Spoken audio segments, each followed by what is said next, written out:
మంచిదండి. మరి ప్రభు కృపను బట్టి మరి గత వారము యోసేపు గురించి మనం ధ్యానం చేసుకుని ఉన్నాము. మరి యోసేపు యొక్క వ్యక్తిగత జీవితం గురించి, మరి ఆయన ప్రియదైన వాళ్ళరా, మరి ఆయన ఏ విధంగా జీవించాడు, లేదంటే యవనస్తుడిగా మరి ఆయన పాపాన్ని విసర్జించాడని, ఆయన చిన్నవాడు అవ్వడం వల్ల తన తండ్రి అతనిని ఎక్కువగా ప్రేమించారని, అదేవిధంగా ఆయన ఒక సుందరుడని, ఒక రూపవంతుడని, ఆయనకి దేవుడు తోడై ఉన్నాడని, ఆయన యొక్క గుణగణాలు, ఆయన యొక్క లక్షణాలు మనం చూసాము. దీని అంతటికీ కారణం ఏంటని మనం ఆలోచిస్తున్నట్లయితే, ఆయన దేవుని ఎడల భయం కలిగి ఉన్నాడని, దేవుని ఎడల భయభక్తులు కలిగి ఉన్నాడని చెప్పి గత వారము ఆ విషయాన్ని మనము ధ్యానం చేసుకుని ఉన్నాము. అయితే ఈ వారము మనం ధ్యానం చేసుకోవాల్సిన విషయం ఏంటంటే, అంశం ఏంటంటే అదే యోసేపు గురించి మనం ధ్యానం చేసుకుంటూ ఉన్నాము. కానీ దాంట్లో ఉన్న ప్రత్యేకత ఏంటంటే, ప్రియదైన వాళ్ళారా, మరి యోసేపుకి ఇక్కడ దేవుడు తోడై ఉన్నాడు అనే విషయం ఇక్కడ మనకి ప్రత్యేకంగా కనిపిస్తూ ఉంది. ఎందుకంటే ఈ యొక్క 39వ వచనంలో మనం చూసినట్లయితే, ఆది కాండము 39వ వచనం మనం చూసినట్లయితే 3 సందర్భాల్లో మరి దేవుడు యోసేపుకు తోడైనట్లుగా మనం చూస్తూ ఉన్నాము కదండి.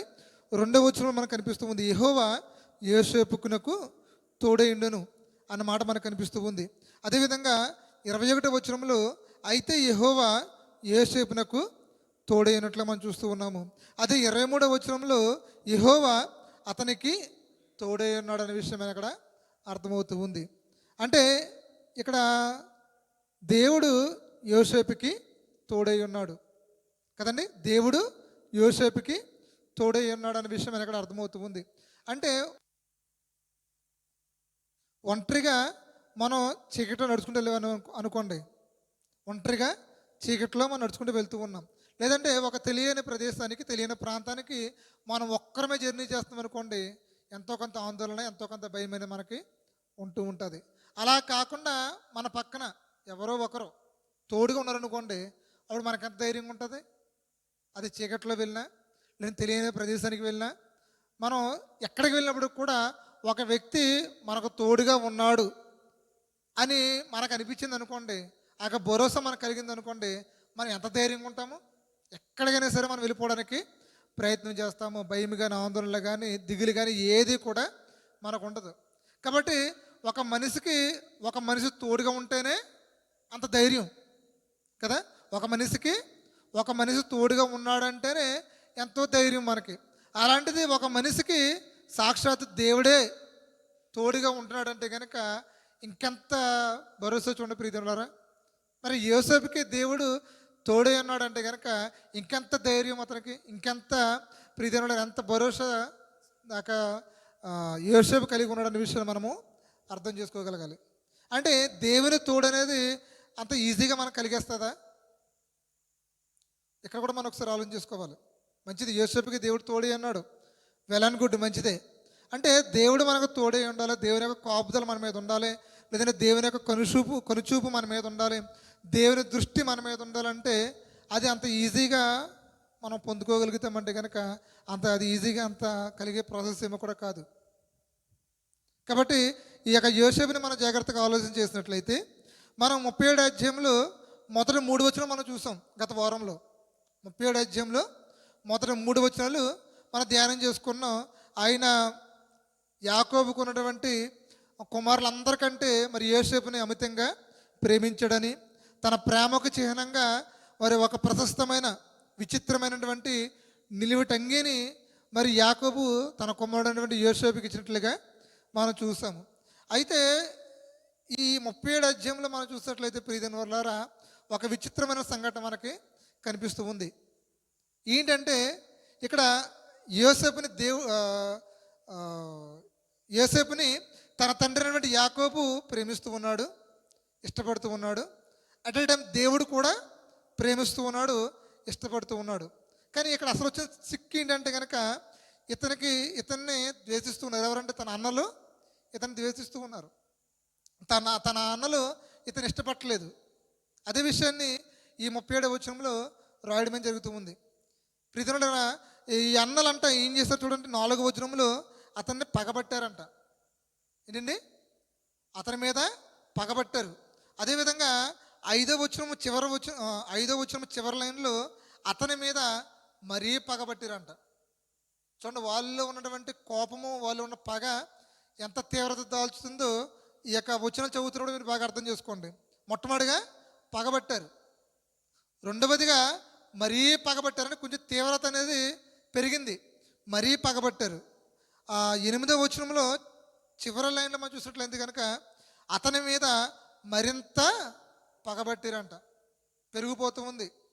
ఏంటంటే తన తండ్రి అతన్ని ప్రేమిస్తూ ఉన్నాడు, లేదంటే ఆ యోసేపుకి దేవుడు తోడై ఉన్నాడు, ఆ యోసేపుకి దేవుని యొక్క దర్శనాలు కలుగుతూ ఉన్నవి, అతను కలలు చెప్తూ ఉన్నాడు, కలల్లో తన స్థితిని దేవుడు ఏ విధంగా ఇచ్చిస్తూ ఉన్నాడు, దేవుడు తనకి ఏ స్థానాన్ని ఇస్తూ ఉన్నాడు, ఆ విషయాలను కూడా తన అన్నలతో చెప్తూ ఉన్నప్పుడు ఆ యోసేపు మీద తన అన్నలకు ఉన్న కోపం ఏమవుతుందని కనుక పెరిగిపోతూ ఉందంట.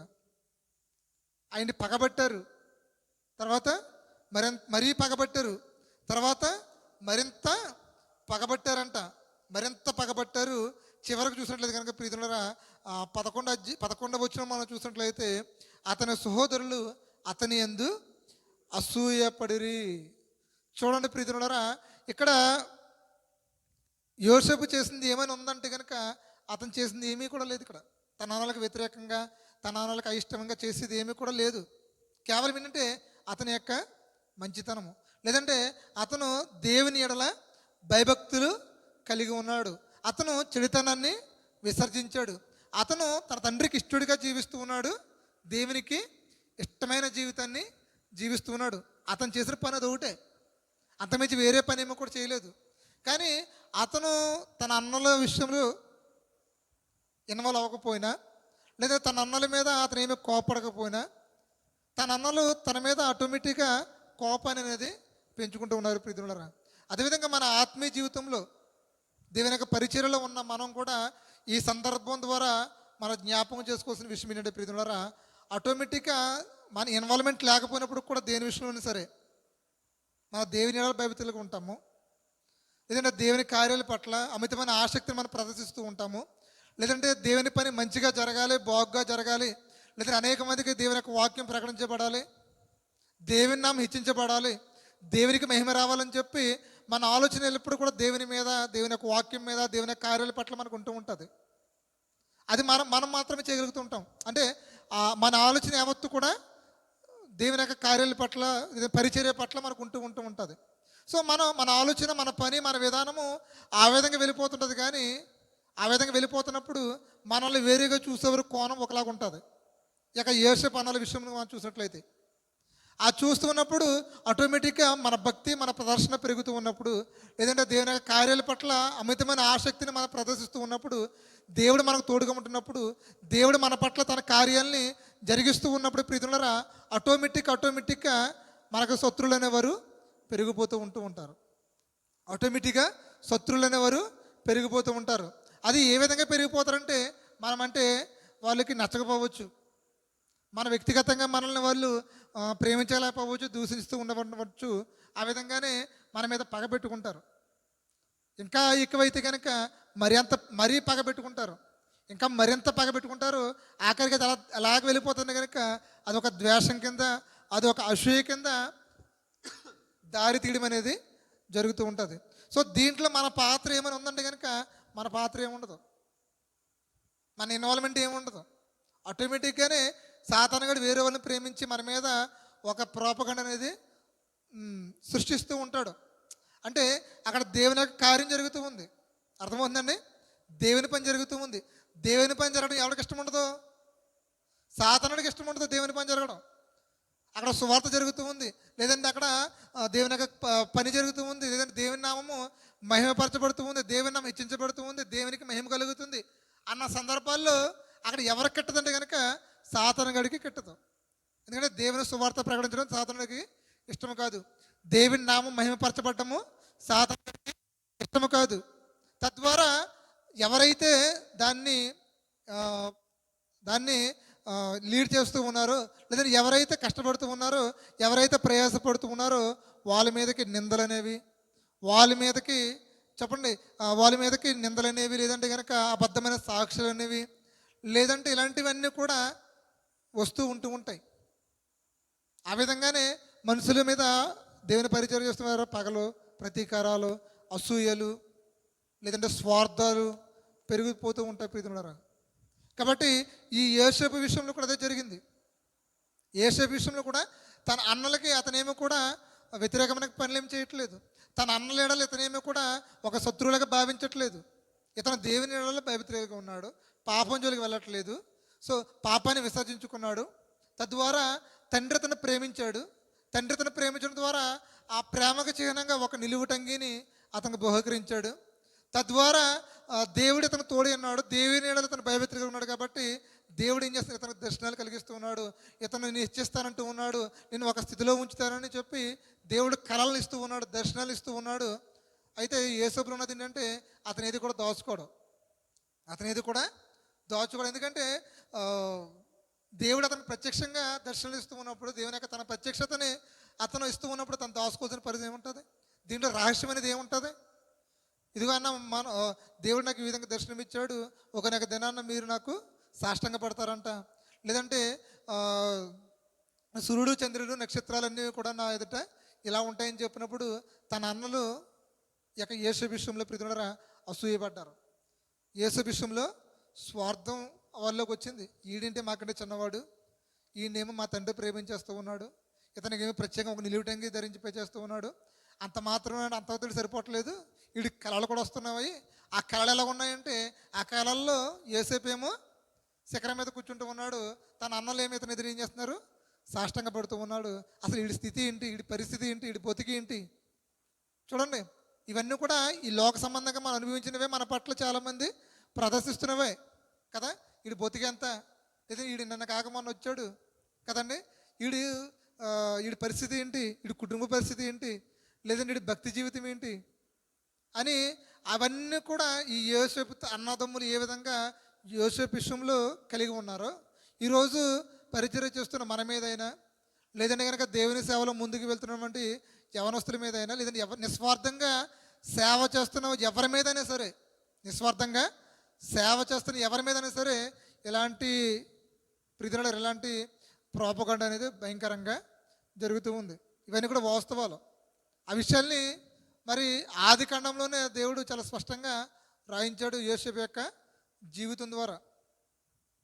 కాబట్టి ప్రీతులారా అయినప్పటికీ మనం ఒక్కటి జాగ్రత్త కూర్చోవలసిన విషయం ఏంటంటే కనుక దేవుడు మనకు తోడైతే ఎంతమంది మన మీద పనినా, ఎంతమంది మన మీద అబద్ధ సాక్షులు పనినా, ఎంతమంది మన మీద అసూయపడినా, ఎంతమంది స్వార్థపు ఆలోచనలు కలిగి ఉన్న ప్రీతులారా అవి మన ఏమీ కూడా చెయ్యవు.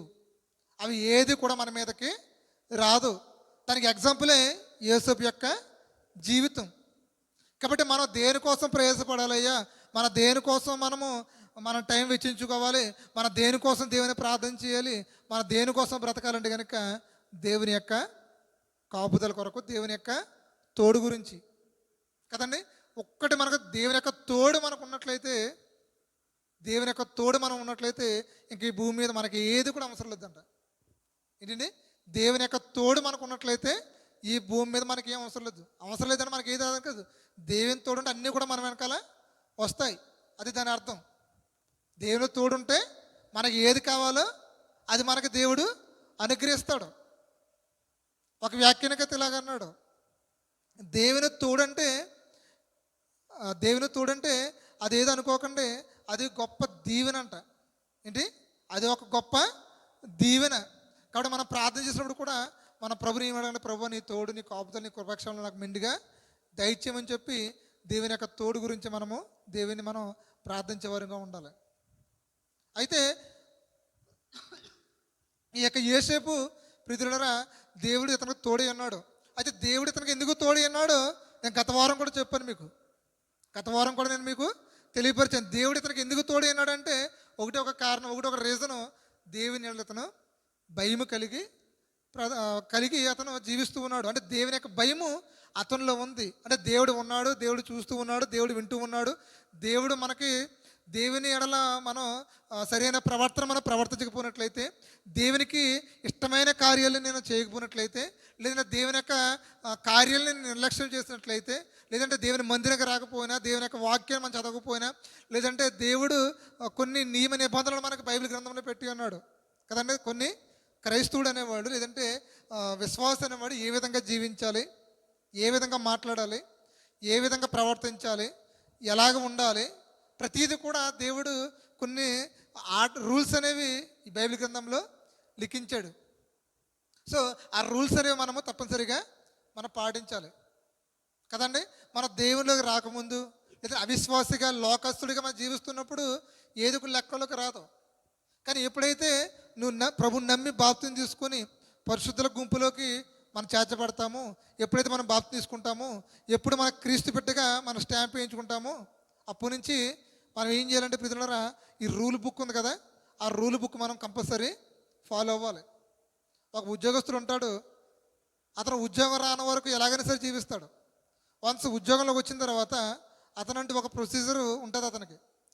ఈ ఉద్యోగం నువ్వు బ్యాంక్ ఎంప్లాయీ అయితే, లేదా నువ్వు పలా ఉద్యోగస్తుడు అయితే కనుక ఇది నీ రూల్ బుక్, ఇది నీ రూల్ బుక్. నీ ఉద్యోగ ధర్మాన్ని ఏ విధంగా నిర్వర్తించాలో, నీకున్న హద్దులు ఏంటో, నీకున్న లిమిట్స్ ఏంటో, నీకున్న అర్హతలు ఏంటో, నీకున్న హక్కులు ఏంటో, ఇవన్నీ కూడా ఈ బుక్లో రాయించి పెట్టడం జరిగింది. కాబట్టి ఈ బుక్ నువ్వు పూర్తిగా చదువుకొని నీ ఉద్యోగ ధర్మాన్ని నిర్వర్తించాలని చెప్పి ఉద్యోగంలో జాయిన్ అయిన తర్వాత కంపల్సరీ ఆ ఉద్యోగికి తన పై అధికారులు అనేవారు చెప్తారు.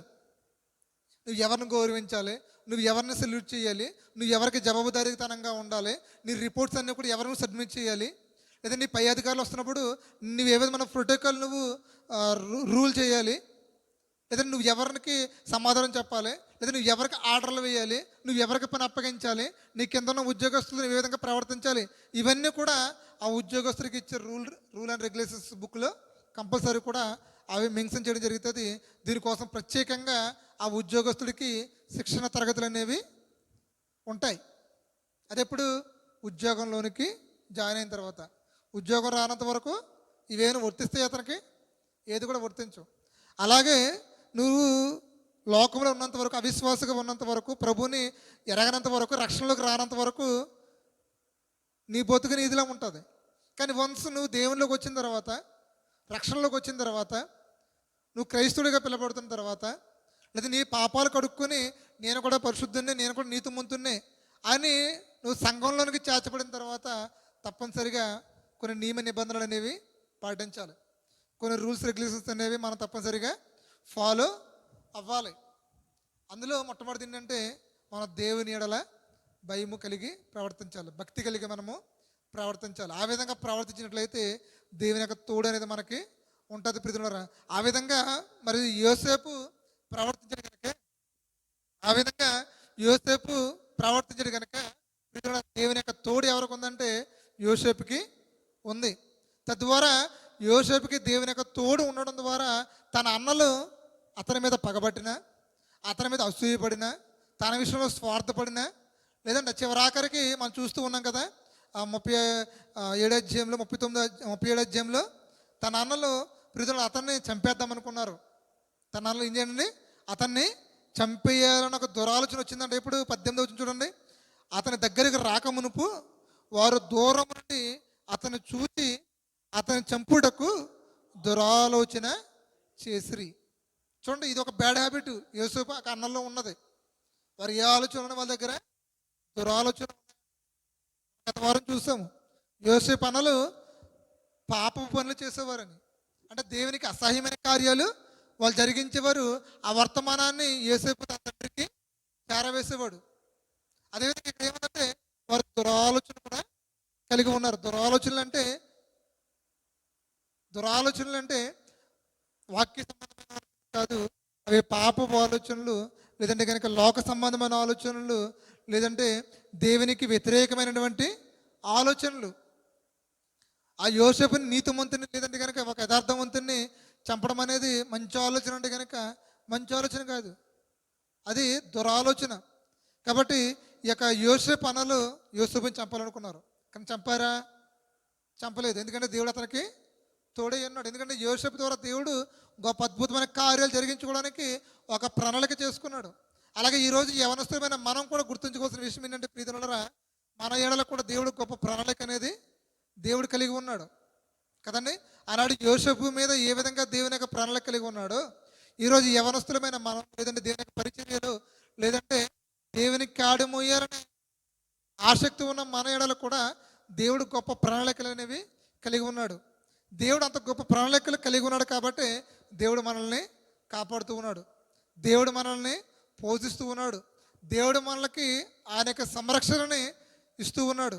ఎంతమంది పగబట్టినా, ఎంతమంది అబద్ధ సాక్షులు మన మీద పలికినా, ఎంతమంది స్వార్థపు ఆలోచనలు లేదంటే విశ్వ చూపులు మనల్ని చూసినా, మనం ఈ విధంగా మెలగలుగుతున్నామంటే, మనం ఈ విధంగా దేవునిలో ఆనందిస్తున్నామంటే ఒకటే ఒక కారణం ప్రీతులరా, దేవుడు నీ ఎడల నా ఎడల గొప్ప ప్రణాళిక కలిగి ఉన్నాడు.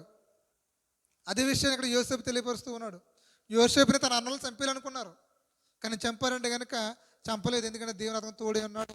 ఎందుకంటే యోసేపు పట్ల దేవుడు గొప్ప ప్రణాళిక, ఎంత ప్రణాళిక, గొప్ప ప్రణాళిక కలిగి ఉన్నాడు. మరి ఆదికాండం మన 50 అధ్యాయం వరకు చదివినట్లయితే ఆ ఆర్డర్ అంతా కూడా మనకి అర్థమవుతుంది. కాబట్టి చంపాలనుకున్నారు, చంపలేదు. అయితే ఇతన్ని గుంటలో పడేయాలనుకున్నారు, పడేశారు. అది నీరు లేని గుంట. చూడండి, ప్రతి విషయంలో కూడా తన అన్నలు యోసేపు మీద కపటమైన ఆలోచనలే, దురాలోచనలే కలిగి ఉన్నారు. కానీ ప్రతి ఆలోచన నుంచి, ప్రతి సమస్య నుంచి, ప్రతి శ్రమ నుంచి దేవుడు యోసేపుని కాపాడుతూనే ఉన్నాడు. ఆ తెనారి అంతా కూడా గమనించినట్లయితే చూడండి, పగబట్టారు, అసూయ పట్టారు, దేవుడు కాపాడాడు. చంపాలనుకున్నారు, చంపడానికి దేవుడు అవకాశం ఇవ్వలేదు. గుంటలో పడాలి అనుకున్నారు, ఒకవేళ నీరు ఉన్నట్లయితే చచ్చిపోతాడేమో, కానీ నీరు లేని గుంటలో పడవేశారు. తద్వారా దేవుని యొక్క ప్రణాళిక చూడండి. అటు నుంచి వెళ్ళిపోతున్నటువంటి ఒక వ్యక్తికి వాళ్ళు ఏం చేశారంటే అమ్మి వేశారు కదండి.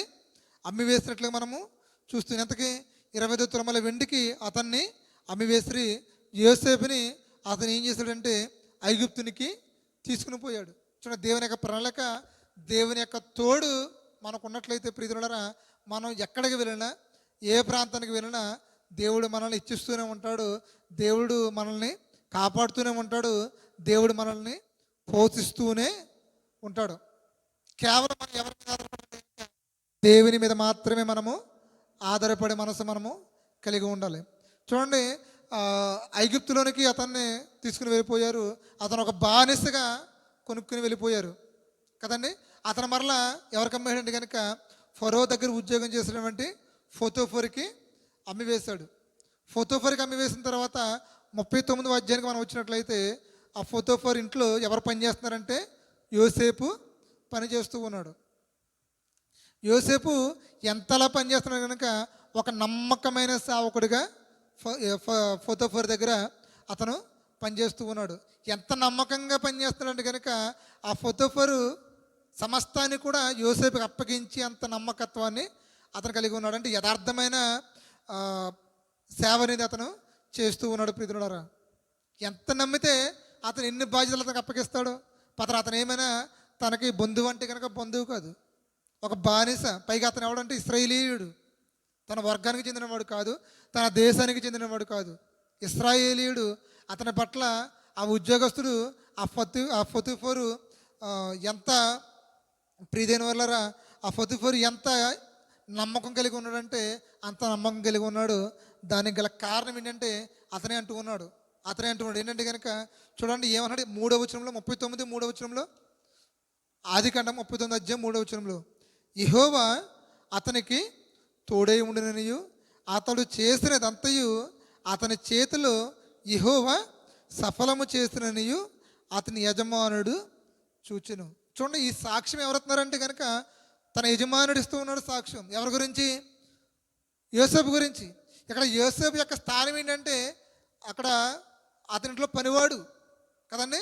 అతనింట్లో పనివాడు, ఒక బానిసగా కొనుకోబడినటువంటి వ్యక్తి ఎవరంటే కనుక యోసేపు. సో అలాంటి యోసేపు విషయంలో తన యజమాని ఇస్తున్న సాక్ష్యం ఏంటంటే ఇతను యోసేపు. ఇతను ఐగుప్తునికి బందీగా కొనుకోబడిన వ్యక్తి. ఇతను నేను కొనుక్కున్నాను, ఇతను నా ఇంట్లో పని చేస్తూ ఉన్నాడు. అయితే ఇతనికి ఎవరు తోడుకున్నాడు కనుక దేవుడు ఇతనికి తోడుగా ఉన్నాడు. నేను ఎలా తెలుసుకున్నాను ఇతను దేవుడు తోడుగా ఉన్నాడు అంటే కనుక అతను చేస్తున్న ప్రతి పని కూడా దేవుడు వర్ధిల్లుస్తూ ఉన్నాడు.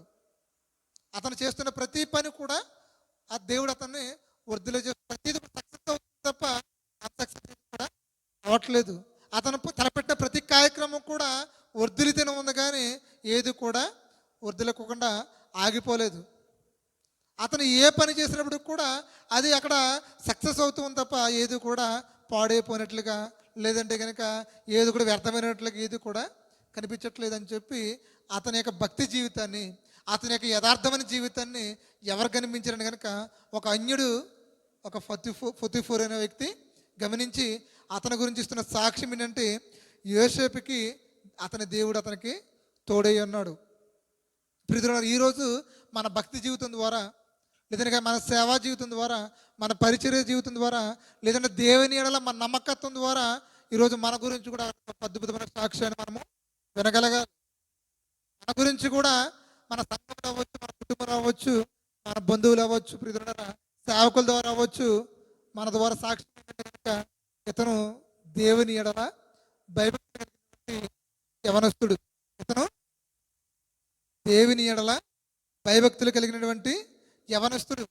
ఇతనికి దేవుడు తోడైనాడు కాబట్టి ఇతను ఎవరు ఎన్ని ఇబ్బందులు పెట్టినప్పటికీ ఇతను నిలబడి ఉంటున్నాడు. ఇతను దేవుడు ఇతనికి తోడైనాడు కాబట్టి ఎవరు ఎన్ని నిందలు వేసినప్పటికీ, ఎంతమంది ఎన్ని శ్రమలు పెట్టినప్పటికి కూడా ఇతను నిలబడి ఉన్నాడంటే కనుక దేవుడు ఇతనికి తోడై ఉన్నాడు. లేదంటే ఇతని కుటుంబంలో ఈయన శ్రమలు వస్తున్నప్పటికి కూడా ఇతను ఇది యథార్థవంతంగా ఇంత ఉన్నాడంటే కనుక ఇతను గొప్ప ప్రార్థన పరుడు, దేవుడు తనకు గొప్ప కాపుదల ఇస్తూ ఉన్న విషయాన్ని ఈ విధంగా మన పట్ల గొప్ప సాక్ష్యాన్ని తెలియపరచాలి. ప్రియులారా, యోసేపుకి ఆ విధమైన సర్టిఫికేట్ దొరికింది. యోసేపు భక్తి జీవితం ద్వారా, యోసేపు తన యొక్క దేవుని ఆడలు ఏ విధంగా భయభక్తులు కలిగి ఉన్నాడో తన యొక్క స్థితి ద్వారా యోసేపు గొప్ప సాక్ష్యాన్ని పొందుకున్నాడు. ఆ సాక్ష్యం ఏంటంటే అతనుకి దేవుడు తోడై ఉన్నాడు అని చెప్పి తన యజమాని సర్టిఫికేట్ చేస్తూ ఉన్నాడు. దేవుడు అతను తోడైనాడు కాబట్టి యజమాని దగ్గర మంచి పేరు అతను పొందుకున్నాడు. తద్వారా తన తన చెరసాలలో తన చెయ్యని తప్పుకి యోసేపు ఏం చేయడంటే జైలుకి వెళ్ళాడు కదండి. ఆ విషయం మనందరూ తెలుసు. చెయ్యని తప్పుకి యోసేపు జైలుకి వెళ్ళాడు. ఎంత బాధ! చేసిన తప్పుకి జైలుకి వెళ్తేనే చాలామంది బాధపడిపోతారు. నా జీవితం అయిపోయింది, సర్వనాశనం అయిపోయింది, నా బ్రతుకు లేదని చెప్పేసి వారు చేసిన తప్పులకే జైలుకి వెళ్తేనే చాలామంది బాధపడతారు. అలాంటిది ఈరోజు మనం నేర్చుకున్నటువంటి యోసేపు ఏమిటంటే తాను చెయ్యని తప్పుకి జైలుకి వెళ్ళాడు, శిక్ష అనిపిస్తూ ఉన్నాడు. అయినప్పటికీ కూడా అతను బాధపడ్డాడంటే కనుక అతను బాధపడలేదు. అతను కృంగిపోయాడంటే కనుక కృంగిపోలేదు. ఎందుకంటే నేను నమ్ముకున్న దేవుడు నిజమైన దేవుడు, నేను నమ్ముకున్న దేవుడు నిజమైన దేవుడు, నేను నమ్ముకున్న దేవుడు యథార్థవంతునుడు కాబట్టి ఆ దేవుడు నాకు తోడుగా ఉన్నాడు. ఈ రోజు నేను శ్రమ పడితే శ్రమ పడవచ్చు, ఈ రోజు నేను బాధపడితే బాధపడవచ్చు, కానీ ఒక రోజున దేవుడు నాకు నన్ను లేపుతాడు. ఒక రోజున దేవుడు నాకు ఉన్నతమైన స్థానాన్ని ఇస్తున్నానని నమ్మిన వ్యక్తి ఎవరంటే కనుక యోసేపు. మరి ఈరోజు ఆ నమ్మకం ఈరోజు మనలో ఉందా? ఈరోజు కలిగిన శ్రమలకి, ఈరోజు కలుగుతున్న బాధలకి మనం కృంగిపోతున్నట్లయితే ప్రియులారా, రేపన్న రోజు గొప్ప బహుమానం దేవుడు మనకు ఎలాగిస్తాడు? ఈరోజు ఎవరో ఏదైనా ఇస్తారని చెప్పి, ఎవరో నిందలు వేసేస్తున్నారు, ఎవరో మన పట్ల అసూయ కలిగి ఉన్నారని చెప్పి మనం కృంగిపోయి దేవుని పని పట్ల విషయం మనం వదిలిపెట్టేసి మనం ఉన్నట్లయితే ప్రియదేవుని వల్లరా, రేపన్న రోజున దేవుడు మనకు గొప్ప బహుమానాన్ని ఎలాగిస్తాడు కదండి. ఇప్పుడు వజ్రము తయారవ్వాలంటే కదండి ఎన్నో కోతలు కొయ్యబడుతుందంట వజ్రం కొయ్యబడాలంటే. అదేవిధంగా బంగారం మెరవాలంటే ఎన్నో మెరుగులు ఎంతో రకంగా అది కాల్చబడాలి. అది అన్ని శ్రమలో అన్ని బాధలు ఓర్చుకుంటేనే తర్వాత దానికి విలువ. నాకు ఇప్పుడు ఉంగరం ఉంది, ఈ ఉంగరం ఇలా తయారవడానికి ఆ కంసాలు అతను ఎన్ని దెబ్బలు కొట్టాడంటారు, ఎన్నిసార్లు రాపిడి చేశారంటారు కదా. అవన్నీ కూడా ఓర్చుకుని తట్టుకుని నిలబడింది కాబట్టి ఈరోజు నేను దీన్ని పెట్టుకోగలిగాను. ఈరోజు దీనికి అంత ఖ్యాతి, దీనికి అంత పేరు. అంతే తప్ప నేను దెబ్బలకు ఓర్చుకొని, శ్రమలకు ఓర్చుకొని, కష్టాలకు ఓర్చుకొని, బాధలకు ఓర్చుకొని అంటే కనుక ఈరోజు దీనికి ఎంత ఖ్యాతి ఉంటుందా? నేను దీన్ని ధరించగలుగుతానా? అందరికీ ఈ విధంగా పెట్టుకుని చూడగలుగుతారా? లేదు కదా. అలాగే మనం కూడా శ్రమలు వచ్చాయని, బాధలు వచ్చాయి, నిందలు వచ్చాయని చెప్పి కృంగిపోకోకుండా ప్రీతులారా, ఈరోజు శ్రమలు వచ్చాయి, ఈరోజు నాకు బాధలు వచ్చాయి, కానీ నాకు ఎవరున్నారు? దేవుడు నాకు తోడుగా ఉన్నాడు. కాబట్టి తప్పనిసరిగా దేవుడు నన్ను శ్రమల నుంచి లేవనెత్తాడు, కష్టాల నుంచి లేవనెత్తాడని ఒక నిరీక్షణ మనము కలిగి ఉన్నాం. ఆ నిరీక్షణ ఇక్కడ యోసేపు కలిగి ఉన్నాడు. చెయ్యని తప్పుకి జైల్లో వేశారు, శిక్ష అనుభవిస్తూ ఉన్నాడు, కానీ అతను బాధపడలేదు. ఎందుకంటే దేవుడు నాకు తోడుగు, నేను దేవుని కలిగి ఉన్నాను, దేవుని యొక్క తోడు నాకు ఉందని నిరీక్షణ కలిగి ఉన్నాడు. కాబట్టి ఆ నిరీక్షణ ద్వారా దేవుడు అతను ఏం చేశాడంటే బయటికి తీసుకుని వచ్చాడు. ఆ తర్వాత యోసేపు జీవితం ఎలాగ ఉందండి? జైలు నుంచి వచ్చిన తర్వాత యోసేపు జీవితం ఎలాగ ఉంది? ఇతను ప్రధానమంత్రి కదండి, రాజు ఉన్నాడు, ప్రధానమంత్రి అంటే ఆ దేశానికి మొత్తం ఫైనాన్షియల్గా కదండి ప్రతీది కూడా అతని ద్వారానే జరిగినట్లుగా. అతనే రాజు కేవలం నిమిత్త మాత్రం ఉన్నాడు, కానీ పరిపాలన అంతా కూడా ఎవరు చేస్తున్నారు? యోసేపు చేసినట్లుగా మనం చూస్తూ ఉన్నాం. చూడండి, అదే తప్ప ఆ శ్రమలో అతను కృంగిపోయి, ఆ శ్రమలో అతను బాధపడిపోయి, నాకెందుకు వచ్చిన జీవితం, నాకెందుకు వచ్చిన బ్రతుకు, నాకెందుకు వచ్చిన ఈ యథార్థత, నేను ఎందుకు నమ్మకంగా జీవించాలి అని చెప్పి అనుకున్నట్లయితే ఎంత గొప్ప ఖ్యాతిని అతను పొందుకోగలుగుతాడంటే కనుక పొందుకోలేడు. కాబట్టి ఈరోజు యేసు మనకు నేర్పుతున్న గొప్ప పాఠం ఏంటంటే ప్రీతులారా, శ్రమలు వచ్చాయని, బాధలు వచ్చాయని, నిందలు వచ్చాయని చెప్పి మనము కృంగిపోకూడదు కదండి. మనము కృంగిపోకూడదు. పరిచర్యలో ఉన్నప్పుడు తప్పనిసరిగా మనకి నిందలు వస్తాయి, శ్రమలు వస్తాయి, కష్టాలు వస్తాయి, బాధలు వస్తాయి. మనుషుల ద్వారా, లేదంటే మిత్రుల ద్వారా, లేదంటే కనుక మనకి తెలుస్తున్న వారి ద్వారా, మనం బాగా నమ్మిన వారి ద్వారానే మనకి వస్తూ ఉంటాయి. ఎందుకంటే వారిని బాగా సాతానుగాడు వాడుకుంటాడు. అయితే మనం తప్పనిసరిగా గుర్తుపెట్టుకోవాల్సిన విషయం ఏంటంటే కనుక ఈ శ్రమల తర్వాత, ఈ బాధల తర్వాత వచ్చే గొప్ప బహుమానం ఏదైతే ఉందో దాని కొరకు మనము ఆశ కలిగి మనం ఉండాలి. కాబట్టి ఈరోజు యోసేపు మనం నేర్పుతున్న పాఠం ఏంటంటే ప్రీతులారా, యోసేపుకి దేవుడు తోడై ఉన్నాడు. యోసేపుకి దేవుడు తోడై ఉన్నాడు కాబట్టి యోసేపు జీవితంలో కష్టాలు వచ్చాయంటే కనుక కష్టాలు వచ్చాయి, శ్రమలు వచ్చాయా? వచ్చాయి. బాధలు వచ్చాయా? వచ్చాయి. ఎక్కడి నుంచి వచ్చాయి? ఇంట్లో నుంచే వచ్చాయి. ఎవరు పెట్టారు? తన అన్నదమ్ములే పెట్టారు కదండి. తన అన్నలే చంపాలనుకున్నారు, తన అన్నలే అతన్ని ద్వేషించారు, తన అన్నలే తన అన్న అసూయపడ్డారు కదండి. అయినప్పుడు కూడా యోసేపు నిలబడ్డాడా? నిలబడ్డాడు. యోసేపు తట్టుకున్నాడా? తట్టుకున్నాడు. యోసేపు ఓర్చుకున్నాడా? ఓర్చుకున్నాడు. మనం ఈరోజు తట్టుకోగలుగుతున్నామా? ఈరోజు ఆ ఓర్పు, ఆ సహనం మనలో ఉంటుందా? ఈరోజు యవనస్తులమైన మనం ప్రీతులు మరి ముఖ్యంగా ఈ యోసేపు జీవితం ద్వారా మనం నేర్చుకోవాల్సింది కనుక ఓర్పు మనకు కావాలి, సహనం మనకు కావాలి, నిజాయితీ మనకు కావాలి, యథార్థత మనకు కావాలి, నమ్మకం కావాలి. చూడండి, ఈ లక్షణాలన్నీ కూడా యోసేపులో ఉన్నాయి. యోసేపుని దేవుడు ఊరికే తోడే ఉండలేదు, అతను ఈ లక్షణాలన్నీ కూడా కలిగి ఉన్నాయి. పైగా అతను యవనస్తుడు, ఆ విషయం మాత్రం మీరు మర్చిపోకండి. ఎవరతను? యవనస్తుడు. పైగా అతను అందగాడు, అంత విహీనుడేమీ కూడా కాదు కదండి. పైగా తన తండ్రి చేత ప్రేమించబడిన వ్యక్తి అంటే గారం ఎక్కువ ఉంటుంది, చిన్నవాడు. చూడండి అతని లక్షణాలు, అతని యొక్క గుణగణాలు చూడండి, జాగ్రత్తగా పరిశీలించండి.